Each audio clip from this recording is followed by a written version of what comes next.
Et on va passer désormais au petit moment Card Trader. Card Trader 0, j'ai déjà expliqué brièvement ce que c'était sur cette chaîne. C'est un site qui permet d'acheter des cartes à des boutiques ou à des particuliers. À la différence de MKM, c'est que toutes les cartes vont être envoyées au QG de Card Trader. Et ensuite, vous ne paierez qu'une fois les frais de port pour les recevoir toutes d'un coup chez vous, dans une petite boîte comme ça. Alors il faut bien évidemment choisir l'option Card Trader 0 au moment où vous payez vos cartes. Sinon c'est exactement comme pour tous les sites de vente de particulier à particulier. Vous allez recevoir les cartes commande par commande chez vous et vous paierez les frais de port pour chaque commande. Donc l'option Card Trader 0, ce qui est chouette, bah, c'est qu'effectivement vous allez tout recevoir d'un coup. Donc vous n'avez plus forcément à vérifier à chaque fois et à penser à checker toutes les commandes si elles sont toutes arrivées, parce que des fois il peut y avoir des commandes qui se perdent, des fois il y en a qui mettent plus longtemps à arriver. Voilà, c'est Card Trader qui s'occupent de tout, ils reçoivent tout à leur QG, ils vous envoient tout en une seule fois, comme ça, sous forme d'une petite boîte. Évidemment, n'oubliez pas de prendre l'option Card Trader 0. Globalement, donc là je les ai pas sous les yeux, mais je vous afficherai tous les screens. J'ai même fait des vidéos cette fois où j'ai scrollé mes différents paniers. Donc j'ai fait plusieurs fois les mêmes paniers. Un coup sur MKM, un coup sur Card Trader, à différentes périodes. Et les prix étaient plus avantageux sur Card Trader. Sachant qu'il y a une partie, donc c'est une commande... Enfin, il y a une partie des commandes, c'est... mon deck Balloon Man, que je suis en train de monter en ce moment. Et l'autre partie, ça va être toutes les cartes fondation que j'ai kiffé. Après, je vous cache pas que des fois, ça peut être très long. Pour cette commande, j'ai attendu plus d'un mois, sachant que ça aurait pu mettre plus longtemps, étant donné qu'il y a une carte qui arrivait pas, qui était bloquée, je ne sais où, dans son périple. Mais finalement, la carte est restée bloquée, donc j'ai dit, c'est pas grave, vous m'envoyez quand même la commande. Et puis, je récupérerai la carte qui manque sur ma prochaine commande, pour pas avoir à repayer les frais de port pour une seule carte. Donc je tiens quand même à être transparent, ça peut mettre très longtemps. Des fois il va y avoir une carte, parce que vous pouvez suivre l'itinéraire de chaque carte. Des fois il peut y avoir une carte qui est bloquée, je ne sais où, dans un pays quelconque, et la commande ne partira pas, parce qu'elle n'est pas complète. Donc là ce que vous pouvez faire, c'est dire, je préfère recevoir ma commande maintenant, quitte à ce qu'il manque une carte. Et puis la carte qui manque, vous attendez votre prochaine commande, et à ce moment-là, vous recevez tout d'un coup. Mais c'est vrai que là, c'était un peu chiant, j'ai attendu un peu longtemps, ça m'a un petit peu saoulé, je vous le cache pas. Mais c'est le prix à payer, voilà, pour économiser quelques dizaines d'euros. Ça peut valoir le coup si vous n'êtes pas pressé. Moi, j'étais pas pressé. Les cartes que j'ai commandées, les cotes, elles bougent pas trop, donc je m'y retrouve quoi qu'il arrive. Mais je préfère prévenir, voilà, tout simplement. Et on va s'ouvrir ça, voilà. Donc je vais vous montrer un petit peu les cartes que j'ai commandées pour mon Balloon Man. Alors évidemment il n'y a pas tout le deck, parce que la plupart des cartes je les avais déjà. Il me manquait entre 20 et 30 cartes que j'ai dû commander. Et on va avoir aussi les magnifiques petites cartes fondation que j'ai commandées. Parce que fondation il y avait forcément quelques petites dingues dont j'avais besoin pour la collection ou pour mes decks. Et croyez-moi, il y a du joli. Il n'y a que de la belle carte là-dedans. Que de la belle carte. Et ça va là. Alors, qu'est-ce qu'on a là-dedans? Alors, je sais pas comment ils ont trié. Là, visiblement, on a des cartes fondation... Non, Idol of Oblivion. Non, ça, c'est pour mon deck. Là, on a ce qui semble être des cartes pour mon deck également. Et là, on a ce qui semble encore être des cartes pour mon deck. Bah, écoutez, on va regarder ça. On n'a qu'à commencer par le côté droit. Donc, vous voyez, les cartes sont toujours très bien slivées. Il n'y a rien à dire à ce niveau-là. Alors, il y en a qui diront, oui, c'est pas très écologique. Effectivement, beaucoup de plastique utilisé. Après les cartes se baladent pas mal, donc c'est quand même bien qu'elles soient, vu le prix qu'on paye, qu'elles soient protégées, qu'elles arrivent en bon état. Le Twin Flame Tyrant qui fait partie des grosses cartes, et là on en prend plein les mirettes mesdames et messieurs. Voilà, donc pour 5, donc 2 rouges, une 3-5, vol. Si une source que l'on contrôle devrait infliger des dégâts à un adversaire, elle en afflige le double. Il est magnifique. Il existe dans une version alternative également que j'ai commandée. Tac, ça c'est pour le deck. Balloon Man. Donc, je vais pas vous lire toutes les cartes. Peut-être qu'un jour je ferai une deck tech de mon pack. Et je vous montrerai ça. Ça pareil, ça rentre dans le Balloon Man. J'en profite pour vérifier avec vous l'état des cartes. Comme ça on est sûr que tout est clean. Tout est filmé, tout est enregistré. Voilà, comme ça on a les preuves. Si jamais il y a une carte qui est en mauvais état, qui est pas dans la bonne langue, s'il y a un souci, on a la preuve, et puis je pourrais aller râler. Mais globalement, Globalement, tout va bien. Et d'ailleurs, les rares fois où j'ai eu des soucis de cartes abîmées ou dans une mauvaise langue avec Card Trader, ils m'ont instantanément remboursé. C'est lui qui a la version japonaise. Le Twin Flame Tyrant, je crois pas qu'il est de version japonaise. Je suis pas certain. Mais j'ai commandé certaines des cartes Fondation en version japonaise, mes préférées. Vous verrez, il y a des jolies choses. Loran, carte que j'avais revendue, que j'ai dû racheter pour monter mon deck. Purphoros. Donc là, vous avez une petite idée de vers quoi s'oriente mon deck Balloon Man. C'est une carte ça qui permet de mettre des... Quand on met des dégâts directs, et bah... Enfin non, pardon, quand une créature entre sur le champ de bataille, il va mettre 2 dégâts à chaque joueur. Voilà. En version foil, évidemment, parce qu'on n'est pas des pingres, quoi, j'ai envie de te dire, quoi. Quelque part, on est là pour kiffer la vie, quoi. On est des kiffeurs. Voilà. Idol of Oblivion. Voilà. Donc ça... c'est très bien pour piocher au moins une fois par tour, étant donné que avec Balloon Man, on va créer des jetons. Hein. On va au moins créer un jeton par tour, donc voilà. Il y avait les terrains 4 saisons où tu avais eu 2 fois l'automne, mais pas le printemps. Ouais, c'est ça. Bah, ils m'ont remboursé la carte. Après, c'est des cartes qui valent quelques centimes, donc c'était pas non plus horrible, mais bon. Un petit Torbran, voilà, que j'eus possédé à une époque, que j'ai revendu, pareil, mais... Bon, après, je me dis que c'est... Vu qu'il y a une politique de réimpression qui est assez hardcore chez Wizards ces dernières années, je me dis que quand j'ai pas besoin d'une carte, je la revends. Et que de toute façon, le jour où j'en aurai besoin, je pourrais la racheter moins cher. On revient sur une carte fondation. Le petit Solemn Simulacre. Simulacre solennel, même d'ailleurs. Solemn Simulacrum. Qui a été une carte buy a box. Voilà, donc quand vous achetiez un display fondation, et ben on vous offrait cette carte. Et je trouve que jusqu'à présent, c'est la plus belle illustration du Simulacre solennel. Je trouve qu'il est trop beau dans cette version. Voilà, donc on s'est fait plaisir. Pareil, ça vaut que quelques centimes. Hein. On me l'a offert en boutique. Bah voilà, c'est ça. Moi, vu que j'ai pas acheté de display, bah, je me le suis pris en... dans une commande globale.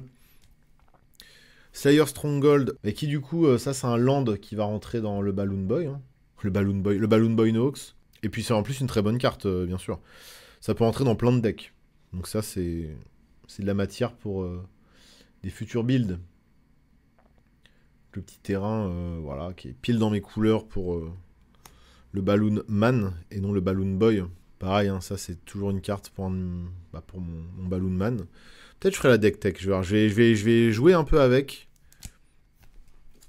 De la rampe en blanc, évidemment, parce que on veut pouvoir ramper un petit peu quand même. On sait jamais. Donc ça, c'est pour rattraper son retard, hein, si jamais il nous manque des land drops. C'est quand même bien chouette. Ce qui est quand même souvent mon cas, je vous le cache pas, donc je me mets en sécurité. J'aime bien l'orientation. Tu commences à voir où ça va. Donc le petit land tax en récit, qu'on aurait aimé ouvrir tout à l'heure, hein, mais non. Ça, c'est du joli. Et là, on arrive effectivement sur les cartes japonaises, dont on parlait il y a 5 minutes.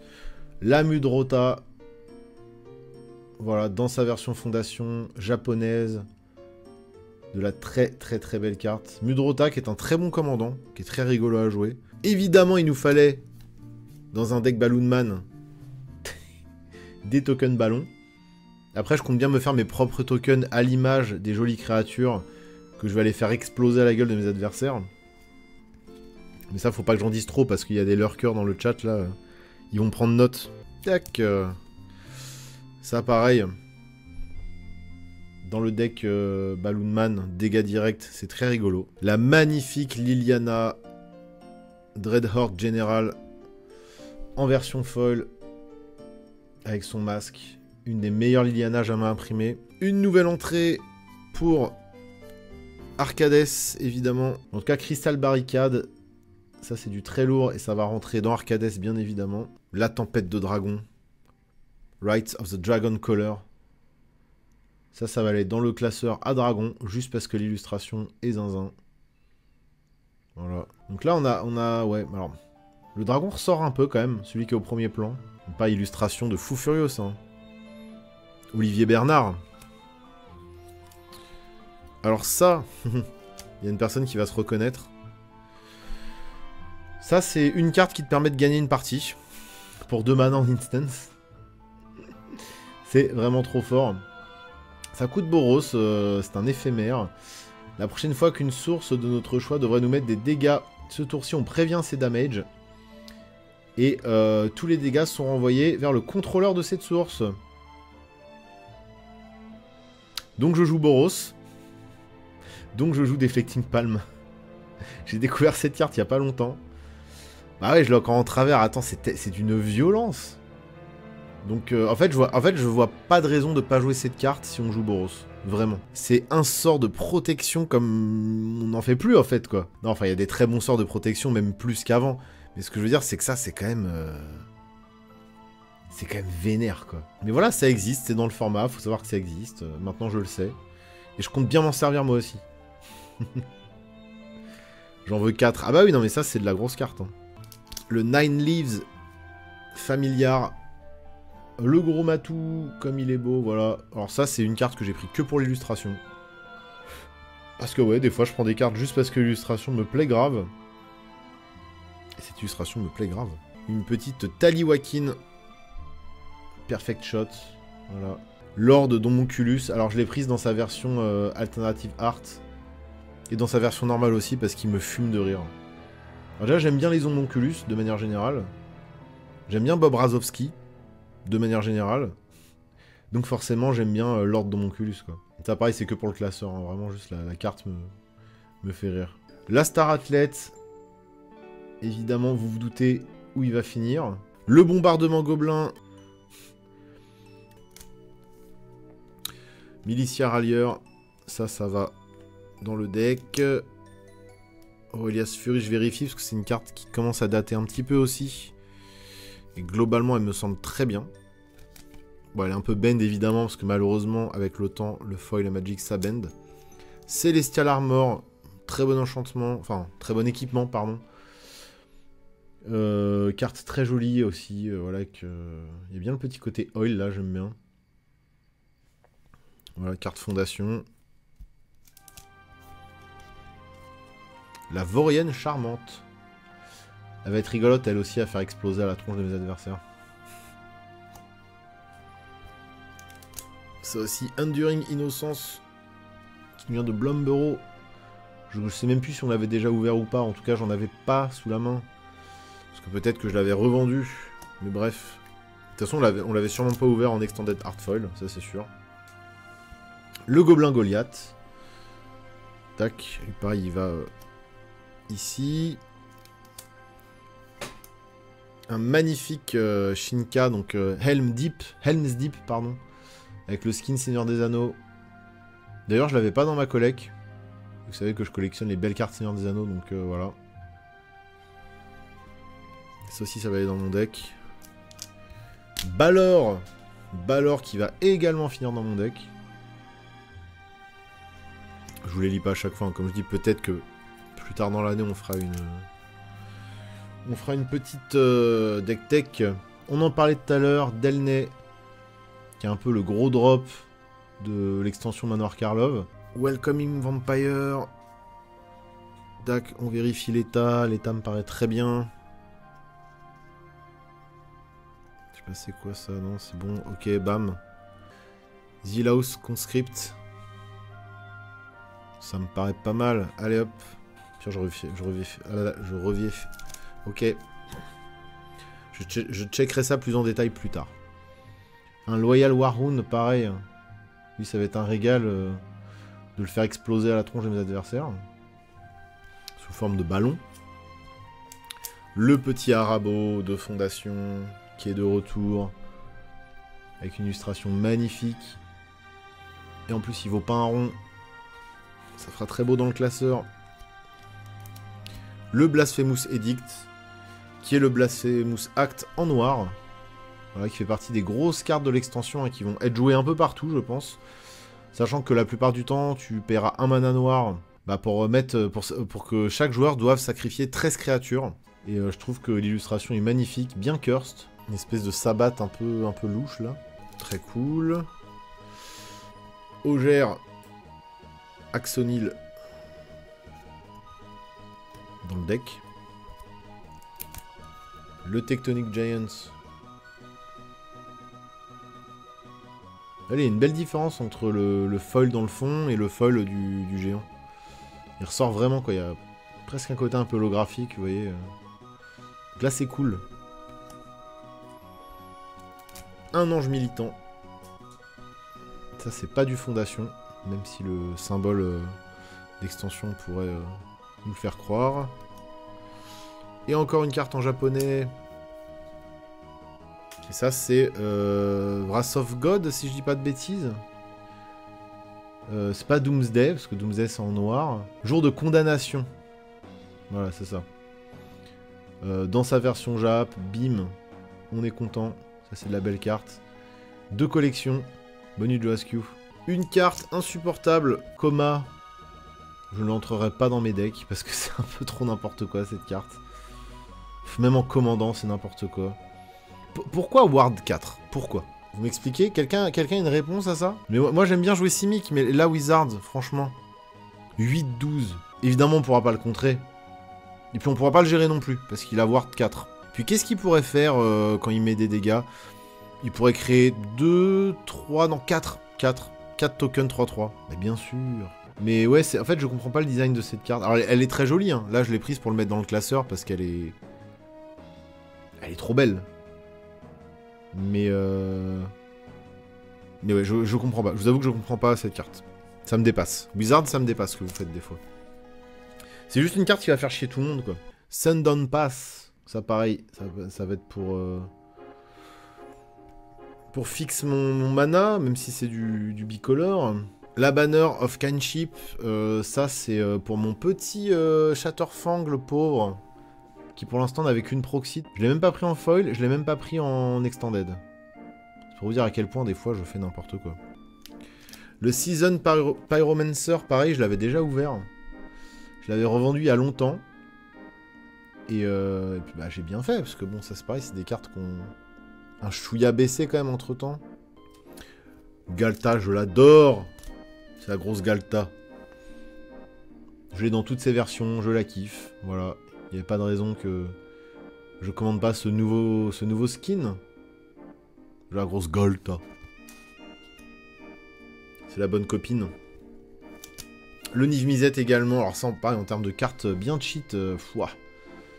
Bon, après, il coûte 6, mais bon. Il coûte 6, dont Izzet, il est 5-5 vol. Quand une source met des dégâts, on pioche autant de cartes. Enfin, à un joueur. C'est-à-dire que tu pioches 3 sur foudre, tu pioches 2 sur choc. Bon, bref. Je crois que vous avez compris. C'est cancer. Mais qu'est-ce que la carte est belle, bon sang. Ouais, c'est-à-dire que de plus en plus, hein, le power creep, il fait peur. Hein. Il fait peur. On en parlait tout à l'heure, voilà, la deuxième version des Homunculus. Pof, tu arrives à la soirée après 23 h. Ils sont trop rigolos. Un petit land qui va aller là. Bon, je vous le montre, voilà, mais bon. On va accélérer un peu, comme ça on pourra lire le Lotus Noir. Et d'ailleurs, après, il y a encore plein de réceptions. Progenitus. Peut-être que je sais plus qui parlait de... Je sais plus quel dragon tout à l'heure. De quelle carte. Mais je pense que tu confonds avec Progenitus. Voilà. Pas où on vient de finir la 4ème game, oui. Ah, déjà, quand on en fait 3, on est content. Pareil, ça, c'est magnifique, ça. Ah, c'est ça, le Quetard, ouais. Je me disais bien. J'avais lu dans tes pensées. Il est ouf, hein. Il est incroyable. Bon, c'est une carte de merde, hein, cela dit, hein, mais il est incroyable. Comment tu peux jouer ça? Bah, aujourd'hui, tu peux te fixer dans Magic, tu peux... Alors oui, c'est dur à cast, hein. Mais après, t'es même pas obligé de le hardcast. Une carte comme ça, tu vas plutôt essayer de la réanimer de ton cimetière, ou de tricher son coup de mana.